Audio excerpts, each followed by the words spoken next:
Praise the lord. మీ అందరికీ నా హృదయపూర్వక వందనాలు.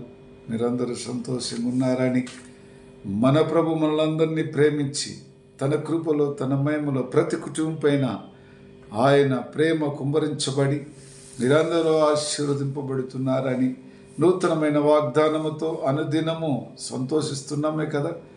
వాక్యము ద్వారా బలపరుచున్న ప్రతి కుటుంబాన్ని ఇంకా అధికముగా దేవుడు వారిని బలపరచాలని ప్రభు మనల్ని ఈరోజు మనల్ని ప్రేమించి మనకిచ్చినట్టు వాగ్దానము గలితీయులకు పత్రిక 6వ అధ్యాయం 4వ వచనం.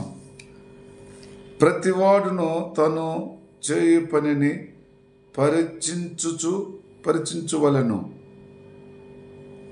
దేవునికి స్తోత్రం.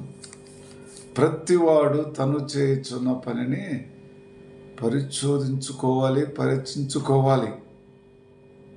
ఎందుకంటే మనము చేయుచున్న పని నందును, అనగా దేవుని చిత్తములో మనము చేస్తున్న పనులు కరెక్ట్గా ఉన్నాయా, మనమే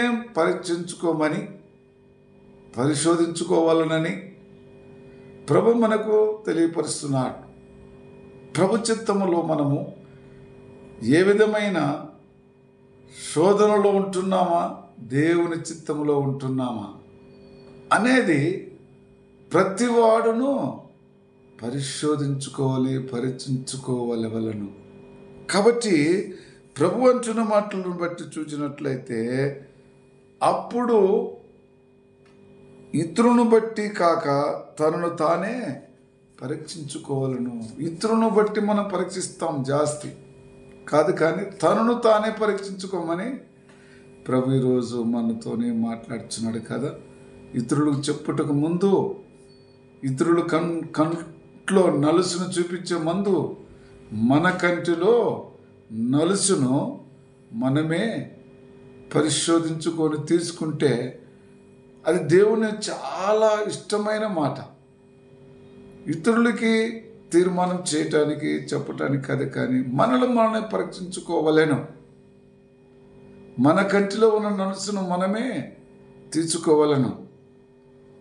నీ కంట్లో దూలం పెట్టుకొని ఇంకొకరి కంట్లో నలుసును చూడటము అది అంత మంచిది కాదేమో. ప్రియ సహోదరి సహోదరులారా, మనందరము పరీక్షించుకొని ఒకరినొకరిను జీవించాలని కదా ప్రభు చెప్పినది. అందుకే ప్రభు అంటున్నాడు, శరీర సంబంధం కలిగినట్టు వారు శరీర సంబంధం బట్టినే ఇత్తబడితే అదే కోయగలరు, కానీ ఆత్మ సంబంధం కలిగిన బిడ్డలు ఆత్మ సంబంధమైన పంట ఎత్తితే అది జీవ పంట వారు కోచెదరు, ఆత్మ పంట వారు కోచెదరు. శరీర సంబంధం ఎత్తబడిని శరీర సంబంధం పంటనే కోయిదరు కదా. ఏది ఎత్తుతావో, ఏ మనుషుడు ఏది ఎత్తుతాడో ఆ పంటనే కోతు అని వాక్యం చదివిస్తున్నారు. కాబట్టి ఈ లోకములో ఆత్మ సంబంధమైన పంటను ఎత్తినవాడు అది జీవాహారమైన పంట గనక ఆ పంటనే కోస్తాడంటున్నాడు. మరి ఈరోజు ఎంతమంది అయితే మనము పరీక్షించుకొని శరీర సంబంధమైన ఆ పంటను విత్తబడుతున్నామా, లేక ఆత్మ సంబంధమైన పంట విత్తబడుచున్నామా? పరిశుద్ధమైన కృపతో పరీక్షించుకొని జీవించాలని ప్రభు మనకు నేర్పిస్తున్నాడు. ప్రేమైన సహోదరి సహోదరులారా, ఈ లోకములో నువ్వు నేను కూడా పరిశుద్ధమైన కృపలో ఉంటూ, ఆయన చిత్తములో ఉంటూ, తనను తాను పరీక్షించుకుంటూ, మరి జీవం గల దేవునితో మేలుకారమైన పంట, అందరికీ అవసరమైన పంట, అది మేలు కలుగు చేసే పంటను మనం ఎత్తబడినట్లయితే ప్రపంచములో అందరూ కూడా ఆ పంటే ఎంతో మేలు కలుగు చేస్తున్నది. అది ఆత్మ సంబంధమైన పంటని గమనించి నువ్వు నేను కూడా మరి ఎత్తబడే పంట ఆత్మ సంబంధమైన పంటని ఎత్తాలి. ఎందుకంటే ప్రభు చెబుతున్నాడు కదా, ప్రతి ఒక్కరూ తనను తాను పరీక్షించుకోమని ప్రభు నేర్పిస్తున్నాడు. పరీక్షించుకోవాలను. లేకపోతే మరి సమయం లేదు గనక సమయం ఉన్నప్పుడే నేను దేవునికి సరిపోతున్నానా లేదా అనేది చాలా ప్రాముఖ్యం. అందుకే ఆయన మనకు వివరంగా తెలియపరుచున్నారు. దేవునికి స్తోత్రం. కాబట్టి చిన్న ప్రార్థన చేసుకుందాం.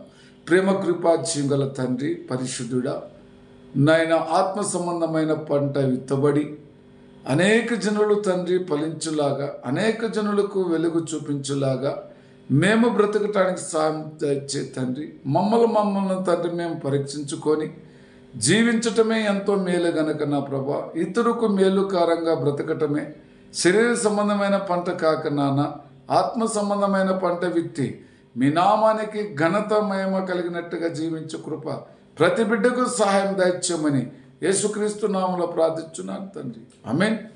Praise the lord. God bless you.